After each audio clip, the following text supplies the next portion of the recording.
Brothers and sisters, I just wanted to speak to you briefly about our finance situation. In 2019, we had a faith-based budget of around $24,000. And in 2020, we were very concerned because that had grown to a faith of $44,000, in other words, somewhat of a deficit. But I'm really happy to report that as of June, we are almost even on our expenses and our giving. So I'm really proud of the fact that given this severe confrontation with this COVID, that although we haven't been able to meet, we've been able to continue our giving and our expenses are down. So I'm really excited that we've been able to turn water into wine from the standpoint that we are in financially pretty good shape.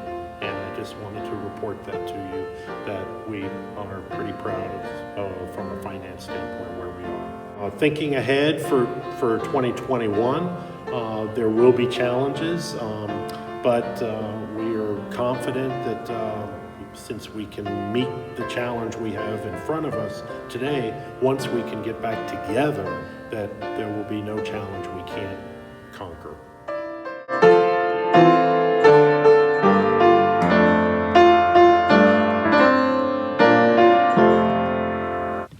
Let us prepare our hearts and minds to worship God.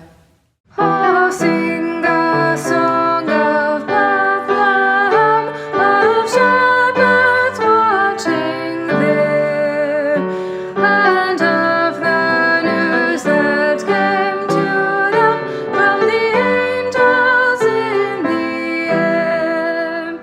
The light that shone on Bethlehem fills all the world today.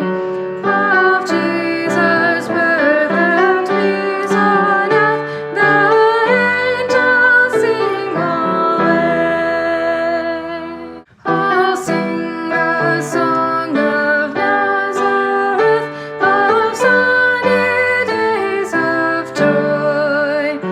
Oh, sing the fragrant flowers' birth, and of the sinless boy.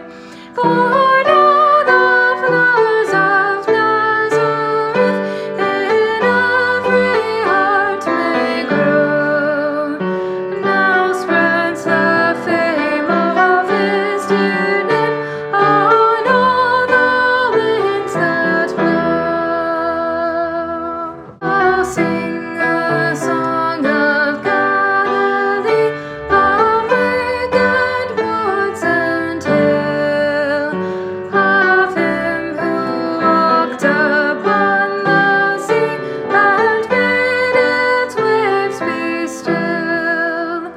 For though like waves on Galilee dark seas of trouble roll, and faith has heard the Master's word, falls peace upon the soul. I'll sing a song of Calvary, its glory and dismay, of Him who hung upon the tree and took our sins away.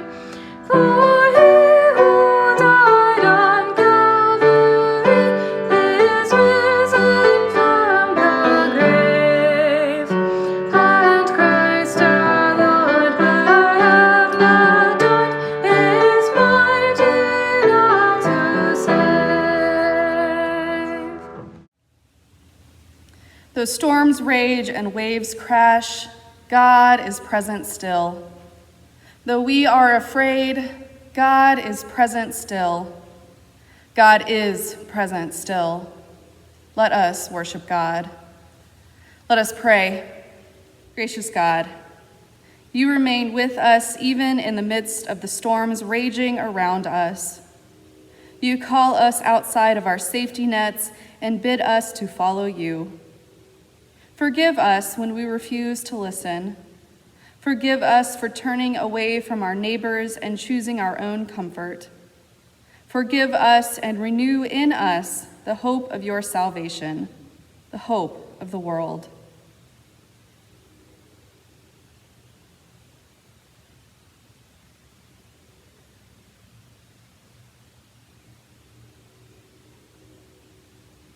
Amen. The mercy of the Lord is from everlasting to everlasting. In the name of Jesus, you are forgiven. Thanks be to God. Our first scripture reading comes from the book of Romans. Listen now for the word of the Lord. If you confess with your lips that Jesus is Lord and believe in your heart that God raised him from the dead, you will be saved. For one believes with the heart and is so justified, and one confesses with the mouth and is so saved. The scripture says, no one who believes in him will be put to shame. For there is no distinction between Jew and Greek. The same Lord is Lord of all and is generous to all who call on him. For everyone who calls on the name of the Lord shall be saved. And how are they to call on one in whom they have not believed? And how are they to believe in one whom they have never heard? And how are they to hear without someone to proclaim him? And how are they to proclaim him unless they are sent? As it is written, how beautiful are the feet of those who bring good news. This is the word of the Lord. Thanks be to God. My hope is built on nothing less than Jesus' blood and righteousness. I dare not trust the sweetest frame, but wholly lean on Jesus' name.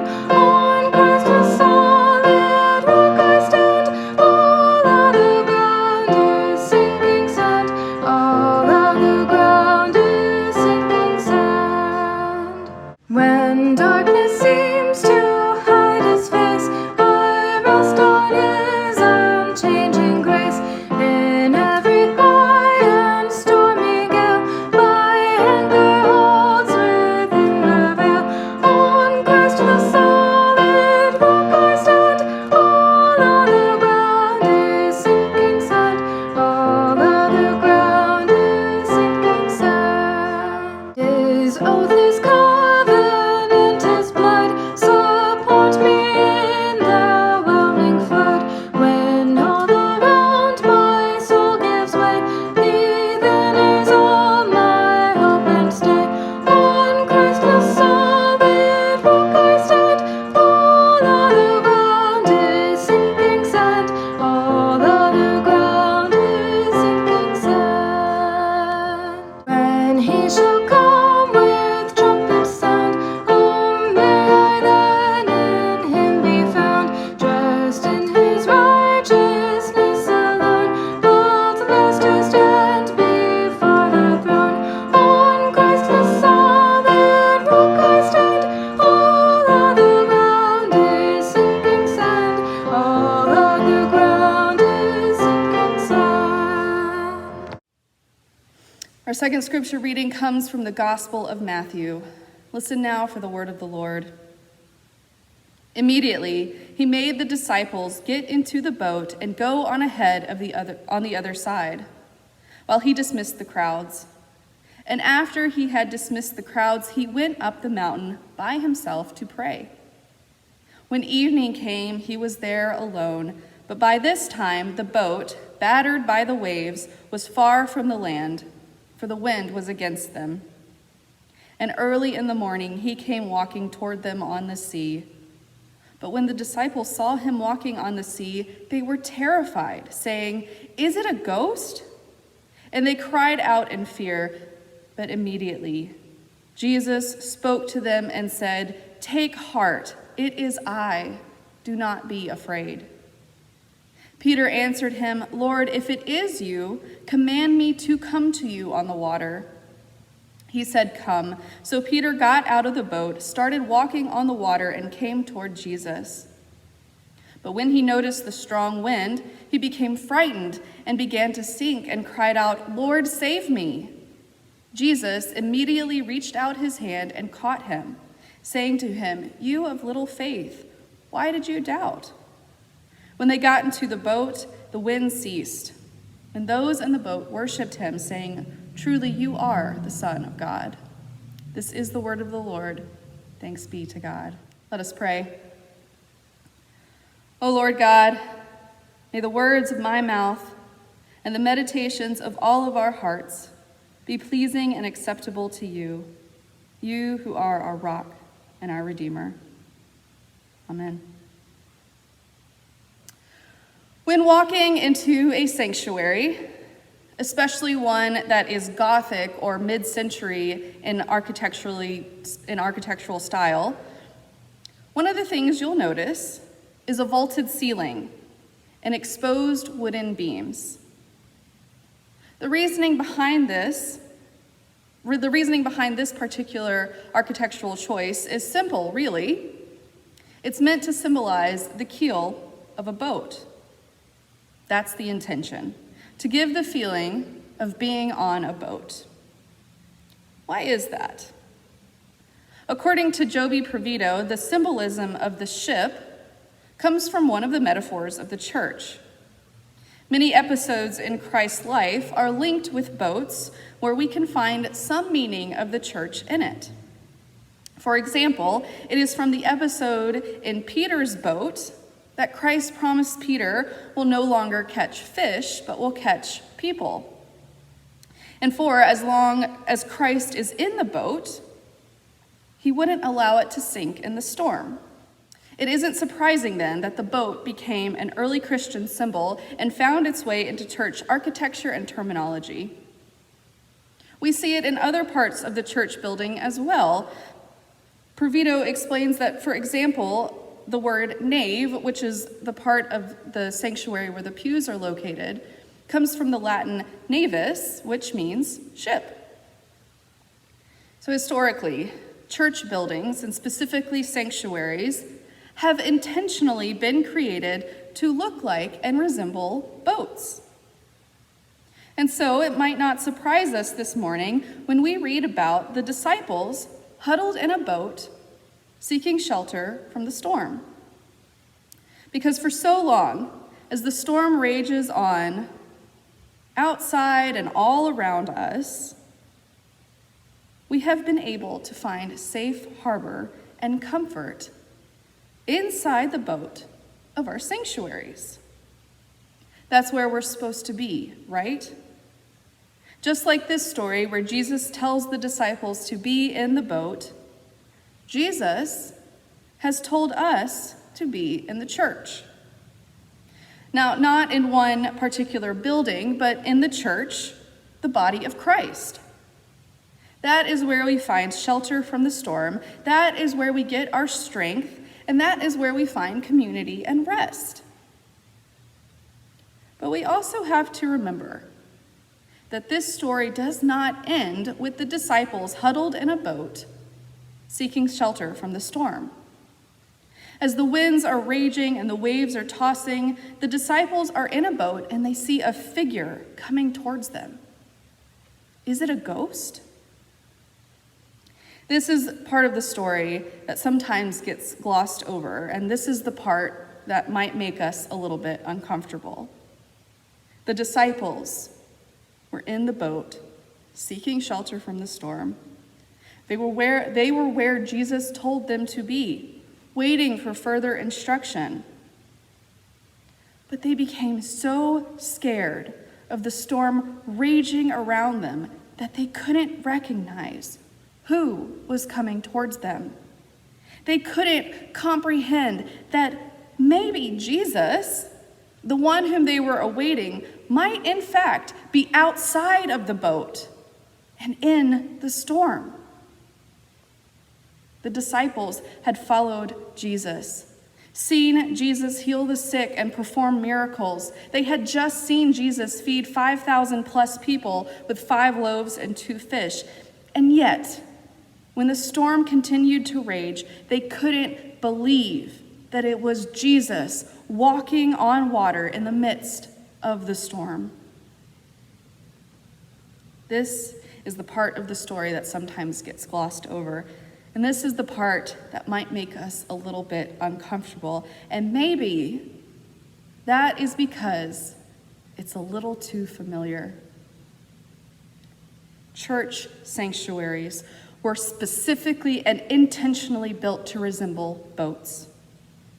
And just as Jesus told the disciples to be in the boat that day, Jesus tells us to be in the church, to be part of the body. So when storms rage, we have each other to love and support each other. We have the community of saints. But problems start to arise when that's all we have. Problems start to arise when we become so afraid of what is outside of the boat that we cannot comprehend that maybe Jesus, the one whom we are awaiting, might in fact be outside of the boat and in the storm. When Peter finally recognizes that it was Jesus outside of the boat, he asks Jesus to call him out on the waters, and Jesus does. When Peter continued to be afraid of the storm, Jesus caught him and walked with him. When Jesus calmed the raging storm, the disciples realized what they had missed, and they praised Jesus, saying, "Truly, you are the Son of God." Jesus calls us out of the boat and into the storm. Jesus promises to be with us when we become afraid. Jesus continually catches us and walks with us in the raging storm. When Jesus calms the storm and we realize what we have missed, we praise Jesus, saying, "Truly, you are the Son of God." And when we continue to walk with Jesus inside and outside of the boat, even as the storm rages on, we trust in the love of God. We trust in the mercy of Jesus, and we trust in the community of the Holy Spirit that continues to surround us, even as we venture out. We walk outside of the boat into uncharted waters because that's where Jesus is, and Jesus calls us to. Jesus, Emmanuel, God with us, is with us inside and outside of the boat. So let us see Jesus and follow Jesus wherever Jesus leads us, even if it is outside of our boat. Amen. Let us say what we believe using the words of the Apostles' Creed.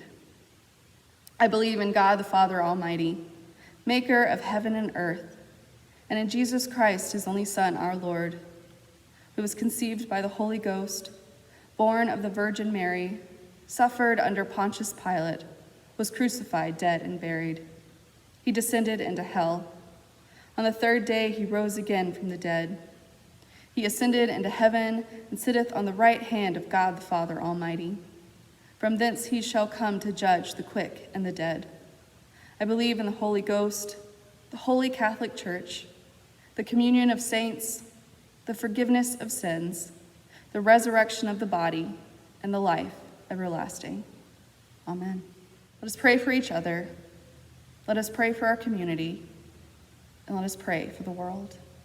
Let us pray. Lord God, as we navigate strong headwinds and seek to see you through our fatigue and fears, we confess that you are truly the Son of God, the Savior of the world, the one who stills the storm and immediately reaches out your hand to keep us from drowning. We rest for a moment in the joy of your presence, no longer afraid, free from anxiety, assured that you do not leave us alone, but seek us out when we are most in need of your peace. We know, Lord of all, that none of our thoughts and hopes, our doubts or worries are off limits to your care and compassion.